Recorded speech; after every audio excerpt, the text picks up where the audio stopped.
Opa, calma, calma, calma, prepare-se porque hoje o português vai fazer um check-up completo na nossa fala. Sabe aquele tipo assim que entra sem ser convidado? Aquele né que aparece no final de toda frase ou aquele clássico vou estar verificando. Pois é, hoje o assunto é vícios de linguagem. Aquelas palavrinhas infiltradas que chegam devagarinho, se acomodam e quando a gente percebe já viraram moradoras fixas do nosso vocabulário. Mas calma!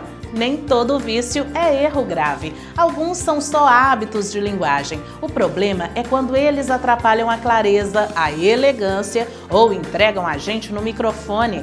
Então ajeite a pronúncia, organize o pensamento e venha com a gente porque hoje o português está em modo faxina geral. Vícios de linguagem são usos inadequados, repetitivos ou desnecessários da língua que prejudicam a clareza da comunicação. Eles aparecem principalmente na fala espontânea. Entre os principais exemplos estão pleonasmo vicioso, subir para cima, barbarismo, problema, menos, gerundismo, vou estar verificando, repetição excessiva de palavras, daí então eu fui lá e daí falei, estrangeirismo exagerado, vou fazer um call rapidinho. Mas atenção, nem todo vício de linguagem é erro gramatical. Muitos fazem parte da oralidade natural. O problema aparece quando o uso é exagerado ou inadequado ao contexto.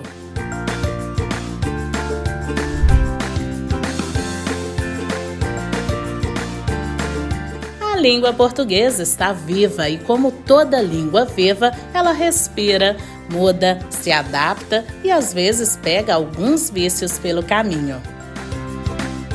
Um dos vícios mais comuns é o pleonasmo vicioso. Quando alguém diz subir para cima ou entrar para dentro, está repetindo uma informação que já estava clara.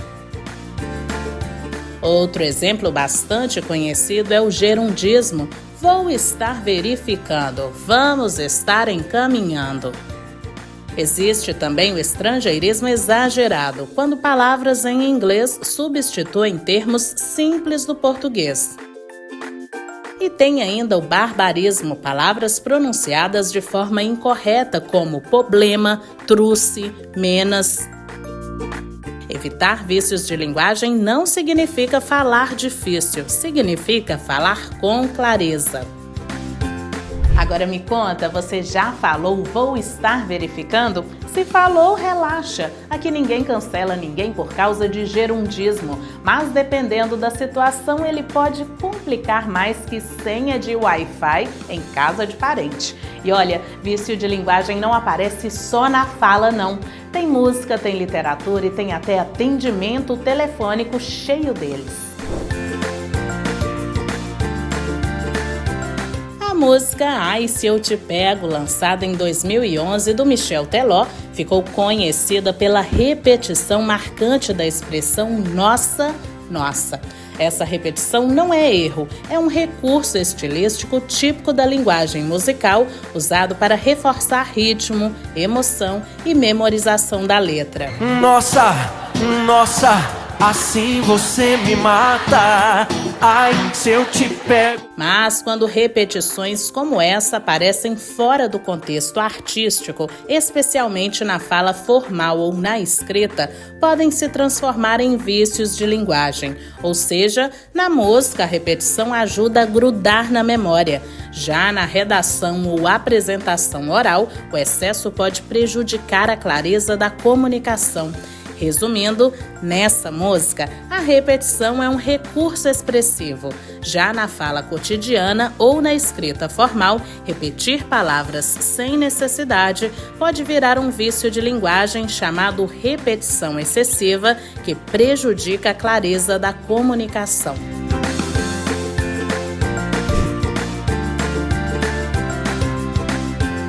Em Macunaíma, Mário de Andrade usa propositalmente desvios da norma padrão e marcas da oralidade para construir a identidade do personagem e valorizar a linguagem popular brasileira. Ao longo da obra, aparecem formas como repetições típicas da fala cotidiana como "ai que preguiça", variações populares da língua como "pra mode", construções com repetição de conectivos como "e foi, e foi, e foi". Tudo isso mostra que na literatura, elementos que poderiam ser considerados vícios de linguagem no contexto formal podem ser usados de forma intencional para representar a fala do povo, criar identidade cultural e dar ritmo, expressividade e autenticidade ao texto literário.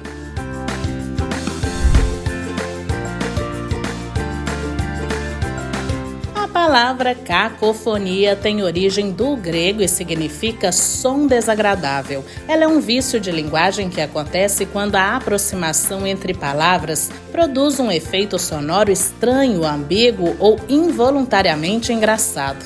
Exemplos: uma mão lava a outra, soa como mamão. Eu vi ela ontem, soa como vi ela. Por cada detalhe, soa como porcada. A cacofonia acontece quando a junção das palavras cria sons inesperados. Por isso, em situações formais como apresentações, entrevistas ou redações, é importante prestar atenção não só no que a gente escreve, mas também no som do que a gente fala. Se a língua portuguesa fosse uma casa, hoje a gente já tinha encontrado palavra repetida atrás do sofá, gerúndio escondido dentro do armário, inglês perdido na cozinha e até cacofonia fazendo barulho no corredor. Mas calma que ainda tem muita coisa por aparecer. No próximo bloco tem o Fala Professor, explicando por que esses vícios aparecem tanto na nossa fala e como evitar sem perder a naturalidade. O programa já volta.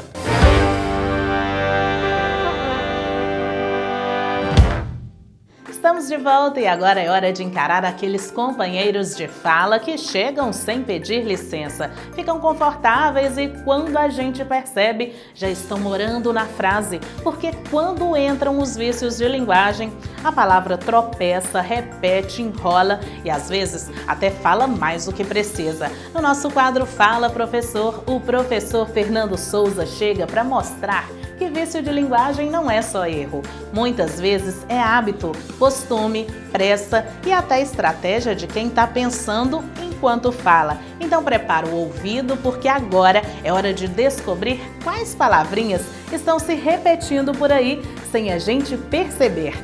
Fala, professor! Seja muito bem-vindo, esse é o quadro Fala Professor. Meu nome é Fernando Souza e Silva e, como sempre, nós trazemos temas importantes da língua portuguesa, algumas curiosidades e tornamos, na medida do possível, assuntos mais complexos, assuntos teóricos mais fáceis de serem entendidos por você. O nosso tema de hoje chama-se Vícios de Linguagem. O próprio nome já traz a primeira conotação, que é negativa, né? Vícios, alguma coisa que ocorre de maneira intensa, repetitiva e que em muitos momentos pode atrapalhar a comunicação, pode até mesmo soar feio. E no caso, nós falamos de vícios de linguagem para se referir a esses hábitos, a esses cacuetes que as pessoas têm ao se comunicar normalmente. O primeiro vício de linguagem que você vai encontrar com grande frequência é o caríssimo né. Você entendeu o que eu estou dizendo, né? Olha só, a língua portuguesa, né, ela é um sistema de comunicação, né, que existe há muito tempo, né, mas surgiu no galego português, né? Percebam então que esse é um dos vícios mais comuns. Qual que é o primeiro problema de um vício de linguagem? É que nós fazemos intervenções e interrupções desnecessárias. No caso do né, por exemplo, você vai se deparar com bastante pausa na fala. Eu quero que vocês entendam que a língua portuguesa ela tem uma forma de expressão chamada de prosódia. O que isso significa? Nós temos um ritmo para nos comunicar. Se você observar, por exemplo, à medida que eu falo, você nota uma cadência. Você percebe que em alguns momentos da frase eu falo com mais energia, eu falo mais rápido e em outros momentos eu falo um pouco mais devagar. No entanto, à medida em que eu desenvolvo meu texto, você é capaz de compreender plenamente. O seu cérebro processa a informação nesses pequenos blocos, se é que eu posso dizer assim. O né quando ele é utilizado de maneira um tanto excessiva, ele provoca, dentre outras coisas, a interrupção desse fluxo da linguagem. Imagine, por exemplo, que ao desenvolver a minha fala, eu preciso ter clareza. E isso não significa que você não possa usar o né. O problema é quando ele tem um uso vicioso. Se eu fosse explicar a mesma coisa que eu disse para vocês agora há pouco, utilizando esse vício, de maneira assim, vou tentar ser mais natural para que você perceba. O problema do uso do vício de linguagem, essa repetição do né, é que essa palavra ela interrompe, o uso das frases. Se você observar, claramente você nota que é como se o ritmo fosse quebrado. Isso não significa que o tempo todo você precisa falar poeticamente. Lembre-se, conversar não é fazer poesia e muito menos recitar poesia. Mas sim, é necessário que nós consigamos nos comunicar de maneira que a frase ela seja fluida, de maneira que o discurso ele aconteça sem essas paradas automáticas, essas paradas não intencionais. Imagine um paralelo talvez com o ritmo musical, que se a música o tempo todo para, se o tempo todo os instrumentos eles param de tocar, ou se o cantor o tempo todo interrompe a melodia que ele canta, a música fica feia. Seria mais ou menos essa ideia. Então esse vício de linguagem ele é muito comum. E a grande questão é como nós podemos evitar esse vício de linguagem? Como nós podemos nos comunicar sem empregar esse né o tempo todo? Primeira coisa, eu quero que vocês percebam que a falta de comunicação, ela acontece pela falta de ter o que falar. Então você precisa entender primeiro que não havendo o que dizer, o seu cérebro ele vai buscar por muletas linguísticas até você encontrar a palavra correta. Então o primeiro ponto é uma recomendação que você leia bastante. Leia. Por quê? Porque a leitura ela vai te garantir primeiro essa ideia da fluidez. Se possível, leia em voz alta, É um exercício que nós fazemos com crianças muitas vezes, mas para os adultos também funciona. E claro, à medida que você começar a ler, você vai começar a perceber o fluxo do discurso. Além disso, interessante você assistir algumas palestras. Claro, não assista apenas as palestras que você gosta. Comece com temas dos quais você gosta, claro, mas procure conhecer bons oradores. Você perceberá que a maioria dos bons oradores não necessariamente utilizam esse né. A maioria das vezes eles nem vão empregar, eles vão falar de maneira muito clara. É importante entender também, uma palestra é diferente de uma conversa. Um palestrante muitas vezes ele tem um esquema, ele tem os tópicos que ele precisa desenvolver naquele momento. Mas a ideia é que você possa perceber essa oratória, esse uso prático. E claro, entenda que em alguns momentos esse vício de linguagem vai surgir pelo mero nervosismo, né? Pois bem, o primeiro vício que eu quero comentar é esse. É um vício muito comum, é um vício muito frequente. O próximo, em que nós normalmente utilizamos também sem perceber, é o que eu vou chamar de enfatização excessiva. Ou seja, a fática, ou ainda a função fática da linguagem, ela se refere à possibilidade de estabelecer, manter ou encerrar a comunicação. Então, quando eu iniciei o programa, seja muito bem-vindo, esse quadro é o Fala Professor. Se você observar, eu estabeleci a comunicação, eu cumprimentei você. À medida em que eu desenvolvo, em alguns momentos eu posso falar, vocês estão me acompanhando? Estão entendendo? Prestem bastante atenção.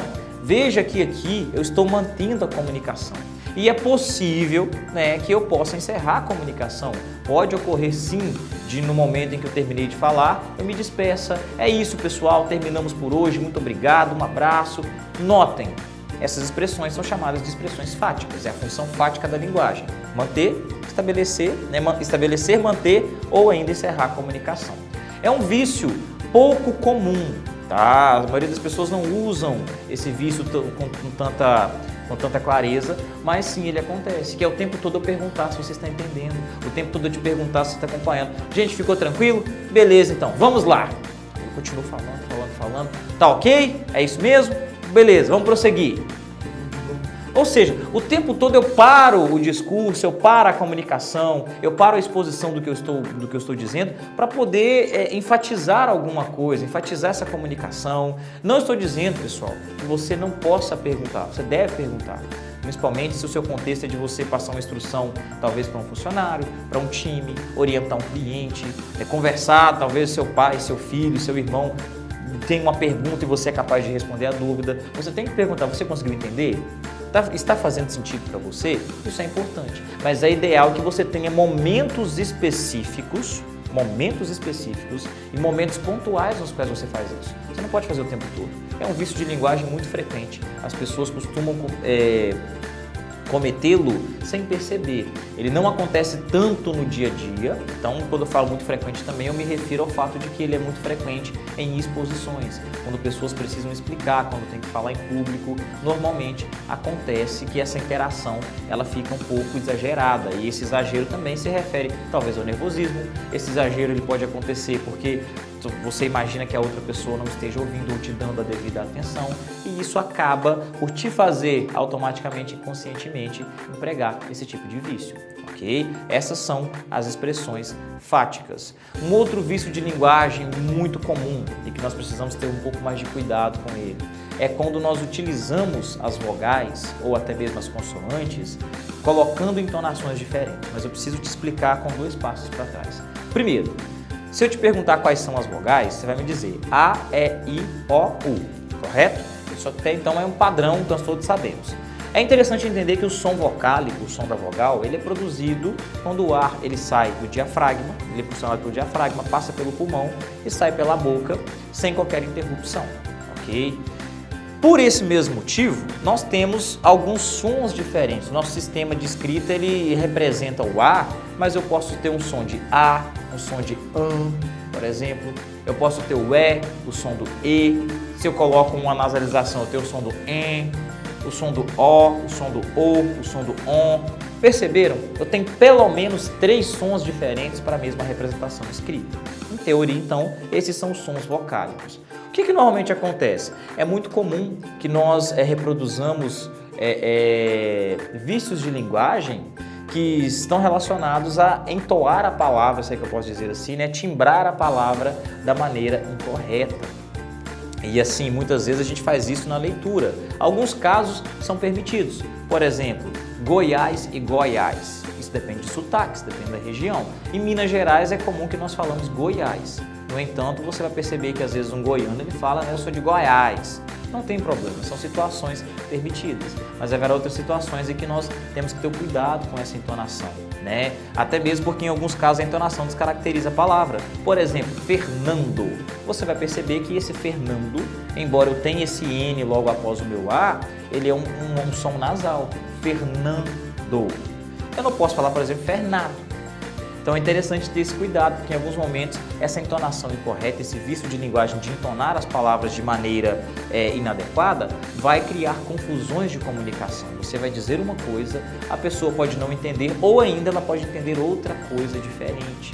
Ao mesmo tempo em que em alguns casos nós temos a situação de que na escrita isso é mais comum. Nós temos a situação de nós misturarmos algumas palavras. Por exemplo, eu tenho, não é bem entonação, mas se refere a sons muito parecidos, o tráfego e o tráfico. Então é possível que se você trocar esses 2 usos, esses 2 sons, essas 2 letras, digamos assim, é muito provável que você vai gerar uma confusão de sentido também, ok? Eu poderia dizer, eu gosto muito do tráfego de Caratinga, mas se eu escrevo tráfego, olha que coisa absurda, eu gosto muito do tráfico de Caratinga. Meu Deus do céu, que professor é esse? Então eu quero que vocês percebam, dentre outras coisas, que esses vícios de linguagem não são necessariamente um parâmetro de hipercorreção. Isto é, nós não apontamos esses vícios do ponto de vista de que você vai falar a linguagem perfeitamente de acordo com a gramática. Você não vai. Mas é interessante observar que alguns vícios, eles atrapalham de fato a sua comunicação, atrapalham a sua clareza e impedem que as pessoas entendam o que você tem a dizer, o que você tem a expressar. Então vamos reforçar os 3 vícios dos quais nós falamos a princípio. O primeiro vício de linguagem é o né. Como eu disse, é um uso excessivo, é um uso exagerado e muitas vezes ele vai acontecer pela falta, especificamente, de haver o que comunicar. Então, como nós evitamos esse uso exagerado do né? Primeiro, é preciso que haja conteúdo, é preciso que nós tenhamos o que dizer e, além disso, é fundamental que você possa se planejar. Lembrando, eu estou puxando esse quadro de hoje especificamente para um contexto em que você tem de fato que se comunicar com eficiência. No dia a dia, normalmente, as pessoas vão falar dessa maneira sem perceber e as outras pessoas vão ouvir também sem perceber os vícios de linguagem.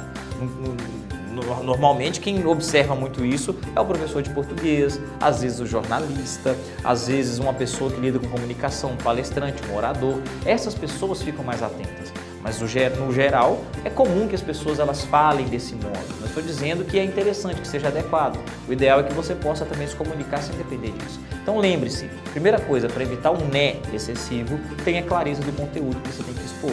Saiba o que você precisa falar, saiba com profundidade.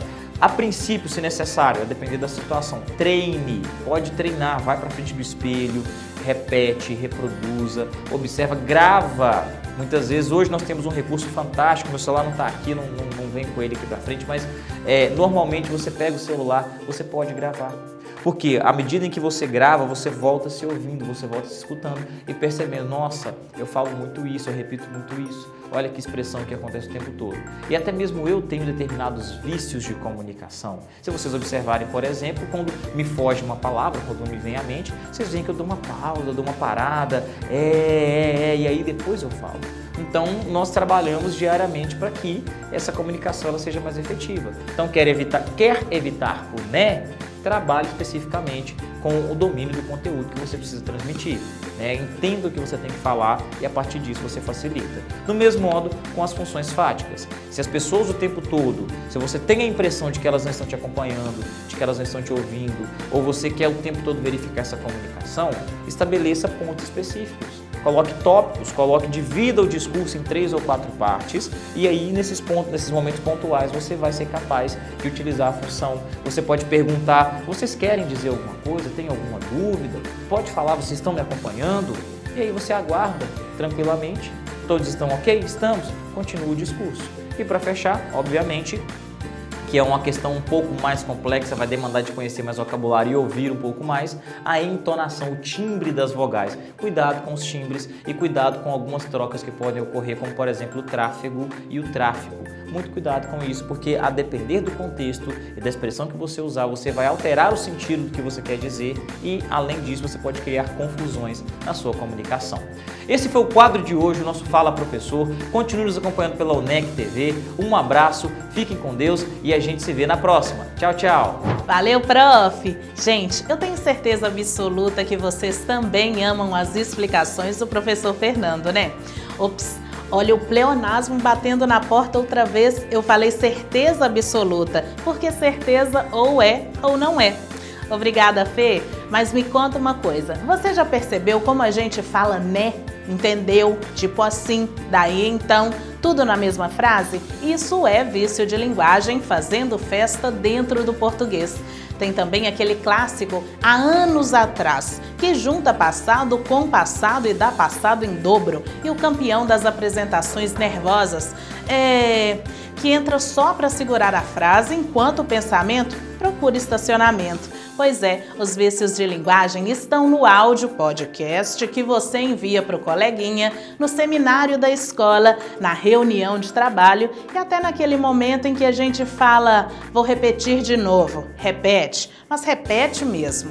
No próximo bloco tem gíria da internet, tem redação esperta para o Enem, tem curiosidade da história da língua e tem o português olhando bem para nossa cara e perguntando, será que essa frase precisava disso tudo mesmo? É o bloco da vida real com a língua portuguesa, passando o pente fino nas nossas palavras. Eu volto já.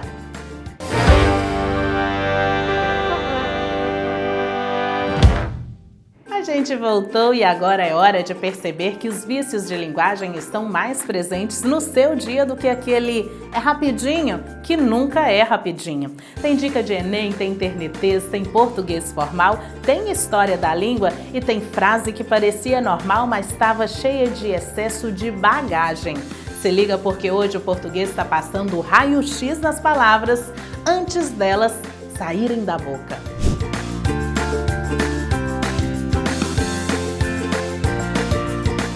Os vícios de linguagem aparecem no Enem, na interpretação de texto, quando a prova pede para identificar marcas de oralidade, na reescrita de frases com problemas estruturais e principalmente na redação, porque redação com vício de linguagem perde ponto e perde argumento junto. Exemplos de questão.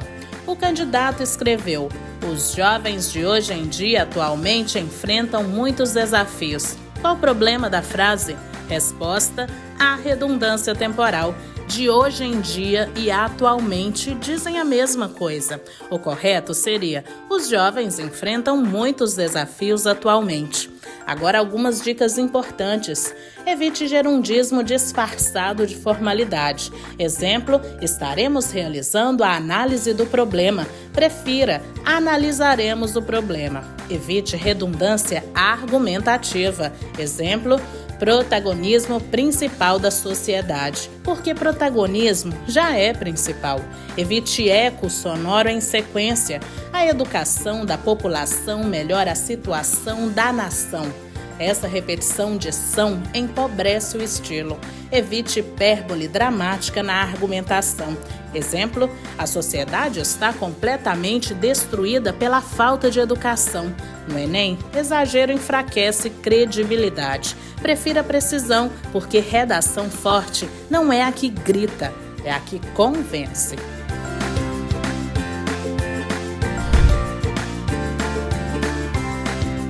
A internet é praticamente um laboratório de vícios de linguagem ao vivo, quer ver? Mano, literalmente morri. Socorro, tô passando mal. Amiga, eu surtei real.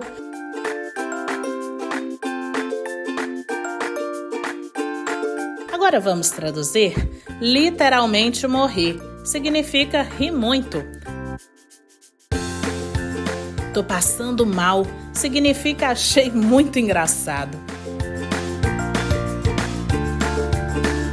Surtei real significa fiquei muito impressionado. Aqui aparece um vício muito comum, hipérbole automática, ou seja, exagerar sem perceber. Mas calma, na internet funciona, na redação não. Emoji pode ser metáfora visual, mas exagero pode virar ruído de sentido.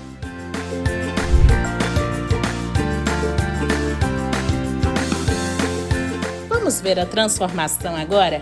Frase informal. Eu, particularmente falando na minha opinião pessoal, versão formal, na minha opinião, porque opinião já é pessoal. Outra clássica, frase informal. Eu vou estar encaminhando o relatório amanhã. Versão formal, encaminharei o relatório amanhã.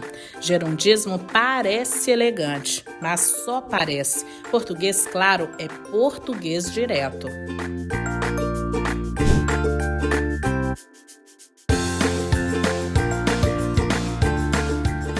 Você sabia que a preocupação com vícios de linguagem não é coisa de hoje? Lá na Roma Antiga, os gramáticos já criticavam repetições exageradas, construções confusas e palavras usadas fora do sentido correto. Eles chamavam esses desvios de vicia orationis, ou seja, defeitos da fala. Um exemplo curioso aparece nos discursos políticos romanos. Era comum repetir muitas palavras de ligação, como portanto, logo, assim, para parecer mais convincente. Mas os estudiosos da época já alertavam: excesso de conectivo enfraquece o argumento. Séculos depois, em Portugal medieval, documentos oficiais começaram a tentar separar a língua falada da língua escrita. Isso porque expressões típicas da oralidade, como repetições e construções circulares, apareciam nos textos administrativos e dificultavam a compreensão. Já no século XVI, durante o período de Renascimento, escritores portugueses passaram a defender uma escrita mais clara e elegante. Foi nesse momento que surgiram as primeiras recomendações contra exageros, repetições desnecessárias e construções confusas. Mas tem um detalhe importante: muitos elementos que já foram considerados vícios no passado, hoje fazem parte da identidade do português brasileiro, ou seja, a língua muda.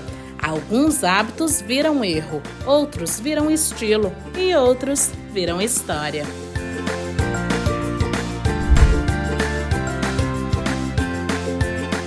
Agora atenção, nem tudo que parece vício é vício. Expressões como uai, trem, sou, não são erros, são identidade linguística, assim como oxente, bah, eita. Regionalismo não empobrece a língua, amplia o português. Erro é repetir sem perceber. Regionalismo é falar com raiz. E é isso, nosso passeio pelos vícios de linguagem chegou ao fim, ou melhor, chegou ao final do fim do encerramento. Oxe, tá vendo só como eles são entrões? Eles aparecem até na despedida. Hoje deu para perceber que vício de linguagem aparece quando a gente fala mas, porém, entretanto, como se um conectivo só não desse conta do recado. Quando a gente escreve planejar antecipadamente, como se desse para planejar depois. Ou quando solta um vou dar continuidade novamente, que é continuidade com replay. Mas calma, não precisa entrar em pânico linguístico. A ideia não é parar de falar, é começar a perceber o que a gente fala. Porque falar bem não é falar difícil, é falar sem exagero, sem repetição e sem palavras sobrando na frase, igual gente em elevador lotado. Então faça o teste. Na próxima conversa, fale simples, fale claro, fale consciente e deixe o português cada vez mais esperto, cada vez mais leve, cada vez mais na ponta da língua, meu chapa. Até a próxima!